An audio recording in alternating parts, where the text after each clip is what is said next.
Hello, Dr. Bill here. Today we're going to take a look at a couple of volume problems. These problems were requested by my student Danny. And indeed, volume problems are a little bit problematic for students sometimes. I would say especially on the ACT, because on the ACT there's no reference sheet with formulas. On the SAT there is. So these formulas would actually appear on the SAT, but not necessarily on the ACT. Occasionally on a harder volume problem, the ACT will also give you the formula in the problem. So let's take a look at this. Again, if you find this lesson helpful, please do subscribe to my channel. Hit the like button and the bell icon to be alerted of future videos, and kindly share this video with anyone you know that might benefit from it. Okay, so let's take a look at this first problem. Now, I'm treating this as a grid-in or student-produced response, which is to say that on the SAT you would not have the multiple choice, okay? On the ACT, these problems don't exist, right? So on the ACT, any volume problem will have 5 answer choices, okay? So let's just take a look at this. We have what is the volume of a cylinder with a radius of 6 inches and a height of 10 inches, right? Okay, well, it would probably help us to just draw this a little bit. I'm not the best of artists, right? But if we kind of do this, let's see here. Try to draw a cylinder.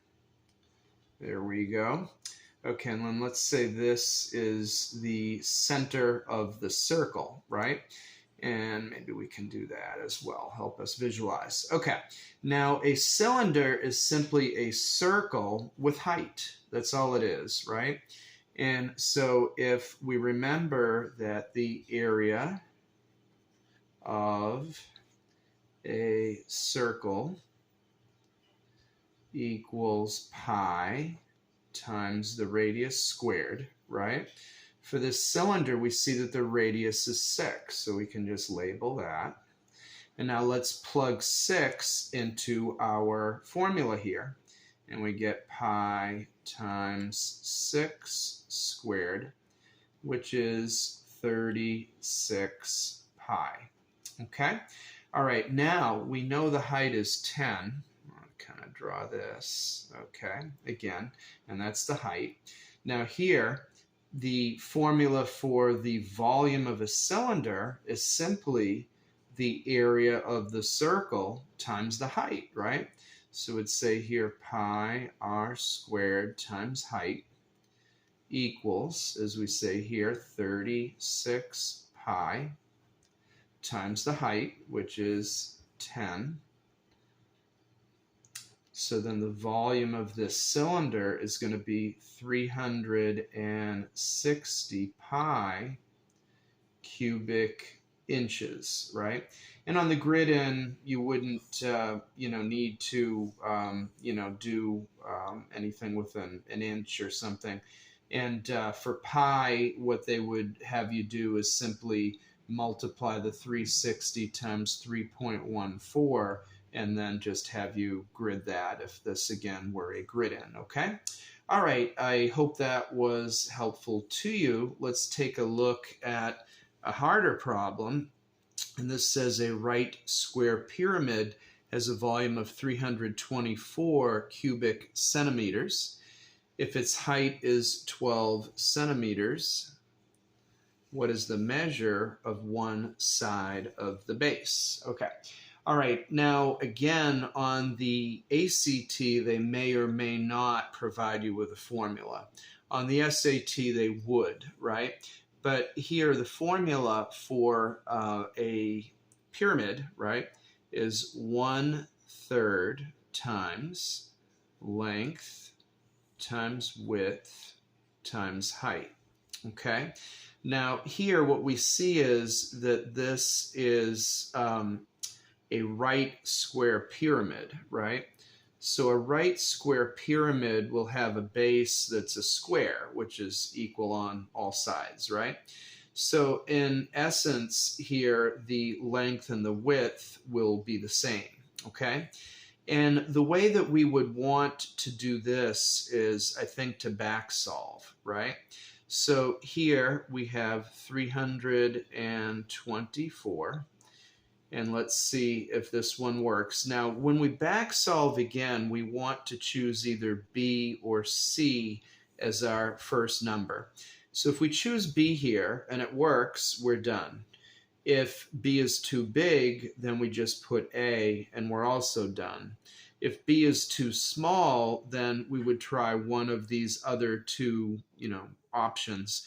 Probably 12 because it would be an easier plug-in. If it worked, it would be D. If it didn't work, it would be C. But let's start out with B, right? So what we're going to do is, again, the length and the width are the same for a square, right? So if we say the length is 9, right, then the width would be 9. So it'd be 324 equals 9 squared. Oops, there we go. 9 squared, right? Times the height, which is 12. Okay, so then would 324 equal 81 times 12, right? Now, what we need to remember is, too, at the end, we need to take a third of that, right? So here I should have put 1/3. I'll do it now. And then here 1/3. Okay. All right. So let's see what 81 times 12 is, right? So we just multiply 81 times 12. 2 times 1 is 2. 2 times 8 is 16. 1 times 1 is 1. 1 times 8 is 8. And that's 2, 7, 9. So we get 972. So would 324 indeed be 972 divided by 3? Well, let's do our quick and easy long division that I showed you in other videos. Okay, 3 goes into 9 3 times. 3 goes into 7 2 times with 1 left over. 3 goes into 12 4 times. So indeed, 3 does go into 972 324 times, and we've found our answer. This side is 9, right? Okay, I hope these two problems were helpful to you. Again, if they were, please subscribe to the channel if you haven't. Hit the like button, the bell icon, and kindly share with anyone who could benefit from these problems in this video. And this is Dr. Bill. Thank you very much for tuning in, and we'll see you on the next video.